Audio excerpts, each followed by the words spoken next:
પાલનપુર ખાતે ઉત્તરાયણ પર્વને લઈ શહેરમાં 4 જગ્યાએ ઘાયલ પક્ષીઓ માટે સારવાર કેમ્પ શરૂ કરાયા હતા, જ્યાં 100 જેટલા ઘાયલ પક્ષીઓને જીવતદાન આપવામાં આવ્યું હતું।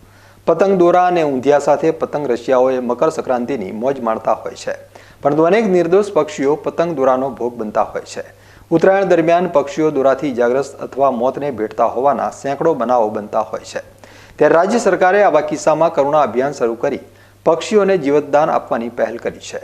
જીવદયા એ જ પ્રભુ સેવાના મંત્ર સાથે 10 જાન્યુઆરીથી 20 જાન્યુઆરી સુધી ઘવાયેલા પક્ષીઓને બચાવવા અને સારવાર માટે કામગીરી હાથ ધરવામાં આવી છે, જેમાં વિવિધ સામાજિક સંસ્થાઓ પણ જોડાઈ અને કામગીરી કરી રહી છે। ઉત્તરાયણ નિમિત્તે કામધેનુ યુનિવર્સિટી, સરદાર કૃષિનગર અને વન વિભાગના સંયુક્ત ઉપક્રમે પાલનપુરમાં વિવિધ જગ્યાએ પક્ષી સારવાર કેમ્પ શરૂ કરાયા હતા, જેમાં પતંગની દોરીથી ઘવાયેલા 100 જેટલા પક્ષીઓને સારવાર આપી જીવતદાન અપાયું હતું। તો કરુણા અભિયાન 2025 અંતર્ગત વન વિભાગ અને સરદાર કૃષિનગર જે વેટનરી કોલેજ છે કામધેનુ યુનિવર્સિટી અંતર્ગત, તો એ બંનેના સંયુક્ત ઉપક્રમ નિમિત્તે વિવિધ જગ્યાએ બર્ડ કેમ્પનું આયોજન કરવામાં આવ્યું હતું, જેમાં ગઠામણ ગેટ, દિલ્હી ગેટ, પછી અમદાવાદ હાઈવે પર અને અહીંયા ફાંસિયા ટેકરા પર વિવિધ બર્ડનો બચાવ થઈ શકે એના માટે કામગીરી હાથમાં લીધી હતી। તો એમાં 100 જેટલા પક્ષીઓ હશે જેમની આપણે સારવાર કરી।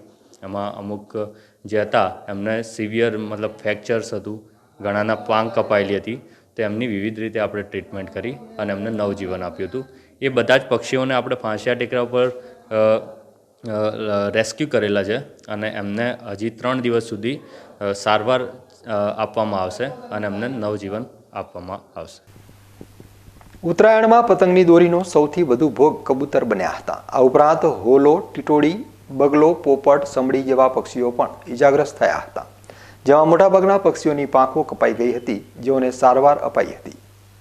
આ ઉત્તરાયણના પર્વ નિમિત્તે 100 જેટલા પક્ષીઓ અમારે ત્યાં કેમ્પમાં આવ્યા હતા। એમાંથી સૌથી વધારે માત્રામાં કબૂતર, પછી ટીટોડી, હોલો અને બગલા જેવા અલગ અલગ પક્ષીઓની અમે સારવાર કરી। એમાં સૌથી વધારે એમની જે પાંખ હતી એ કપાયેલી હતી, તો એમાં અમે ટાંકા લઈને એમની સારવાર કરી, એમને ઇન્જેક્શન્સ આપ્યા દુખાવાના, એન્ટીબાયોટિકના, અને હવે એનું 3 દિવસ સુધી અમે ફોલોઅપ લઈશું અને એમને મુક્ત કરીશું અહીંયાથી।